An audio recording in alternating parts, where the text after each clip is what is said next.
Muito bom dia a você que escolheu ficar mais bem informado ouvindo o Jornal da CBN na manhã desta segunda-feira, 8 de setembro de 2025, para saber que o julgamento de Jair Bolsonaro e mais 7 réus naquela ação que investiga a suspeita de uma trama golpista no Supremo Tribunal Federal será retomado amanhã, a partir das 9 horas da manhã, será a segunda e última semana. Lembrando que, a pedido dos ministros da primeira turma, o STF abriu mais a sua agenda para que os votos pudessem ser apresentados. Então teremos sessões terça, quarta, quinta e sexta-feira, com todos os ministros apresentando os seus votos, a iniciar pelo ministro relator Alexandre de Moraes. Para conversar conosco sobre as expectativas em torno desta reta final do julgamento desta primeira turma, e eu não estou me referindo à primeira turma do STF, mas à primeira turma de investigados e réus, né, porque é o conhecido por o núcleo crucial, nós convidamos Naue Bernardo Pinheiro de Azevedo, advogado, cientista político, professor do IBMEC em Brasília, sócio do Pinheiro de Azevedo e Simas Advogado, e que está conosco aqui no Jornal da CBN. Quero agradecer a gentileza do senhor ter aceitado o nosso convite. Um bom dia para o senhor. Bom dia, Milton. Bom dia, Cássia. É um prazer enorme estar aqui com vocês de novo, para a gente comentar mais um momento histórico do nosso país. Bom dia, Naue. Naue de Azevedo, a expectativa é da condenação por todos os movimentos e tudo que se teve até esse momento. Talvez, assim, o que possa haver é em relação a alguma divergência dentro da turma e também em relação às penas que serão impostas. Gostaria de ouvir a sua avaliação. Exatamente. Hoje existe uma expectativa muito grande em relação à dosimetria das penas, né, a quantidade de pena que pode ser imposta a cada um dos réus.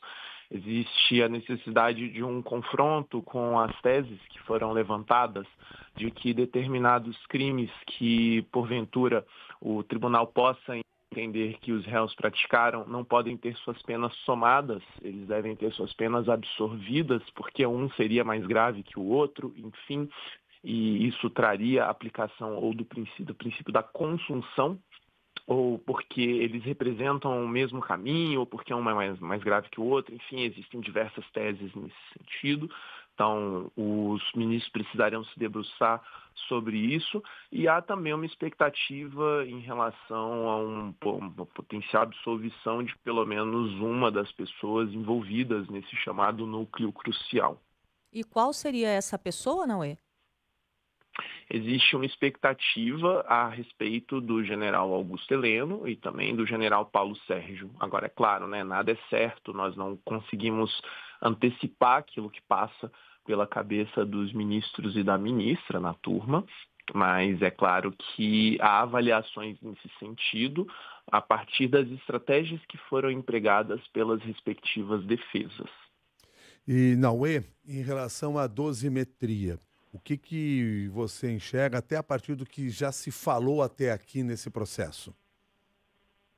Existe uma questão, Milton, porque as pessoas que foram condenadas pelos atos em si do 8 de janeiro, e é importante a gente lembrar que o julgamento desse núcleo crucial, ele não diz respeito apenas ao 8 de janeiro em si, mas, de acordo com a acusação, ele diz respeito a uma série de atos que vem de muito tempo já, que acabam culminando no 8 de janeiro, né, uma tentativa de evasão de mandato por parte do presidente Jair Bolsonaro, de acordo com a acusação. Então, as pessoas que foram condenadas a partir dos ataques de 8 de janeiro especificamente, acabaram tendo penas bastante volumosas. Então, a dosimetria, ela vai precisar também, de uma certa forma, considerar isso. Por quê? Porque, em tese, as pessoas que participaram dos atos de 8 de janeiro não são as beneficiárias de uma eventual instauração de um regime de exceção. Então, como a acusação é de que este núcleo e diversos outros seriam os beneficiários, entende-se que as penas devem ser proporcionais à gravidade. Então, vai ser preciso prestar bastante atenção na dosimetria dessas penas, porque, em tese, elas precisam ser penas maiores do que aquelas das pessoas que participaram daqueles ataques do dia 8 propriamente dito. Então, a dosimetria é uma grande expectativa. Nós estamos conversando com o advogado e cientista político Nauê Bernardo Pinheiro de Azevedo, que está falando conosco a respeito da retomada amanhã do julgamento da trama golpista, do núcleo crucial da trama. E amanhã, Nauê, esse julgamento, melhor dizendo, ele começa com a fala do ministro relator Alexandre de Moraes. Depois os outros ministros vão falar também e, claro, vão votar.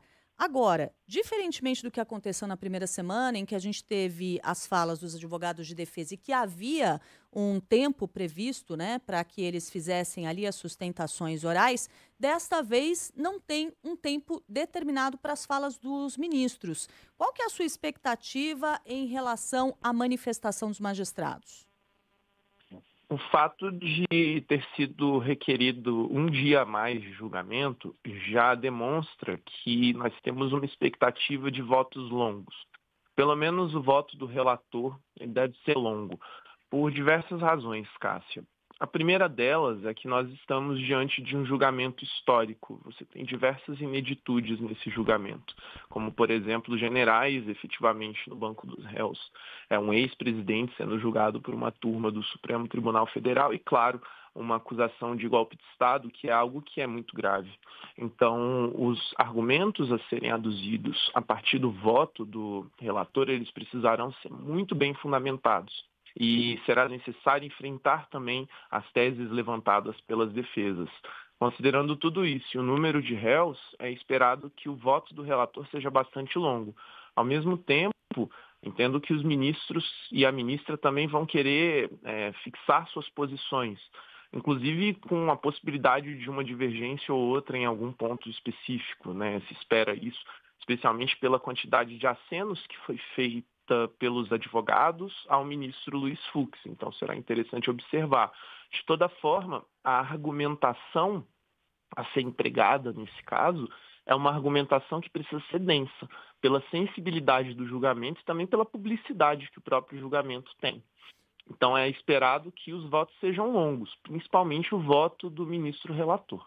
E Nauê de Azevedo, me ajuda a entender essa dinâmica nos votos. Os ministros apresentam no voto suas decisões e já identificam qual é o tamanho da pena, ou o tamanho da pena fica ao final desse encontro, ao final das sessões? Eles já podem definir qual é o tamanho da pena, e aí, normalmente, havendo ali algum tipo de divergência muito grande, aí pode ser que no final da sessão algo aconteça, ou que se caiba recursos nesse sentido, né, como os embargos de declaração. Mas o ministro relator ele já deve vir propondo as penas, em uma dinâmica muito parecida com a que vem acontecendo nos outros crimes relacionados ao golpe de Estado, né? No caso ali do 8 de janeiro.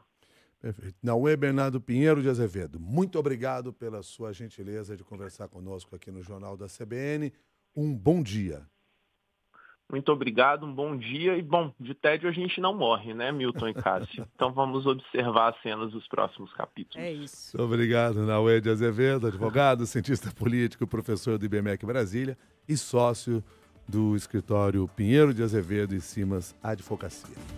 Conversou com você aqui no Jornal da CBN, agora que são 9h17.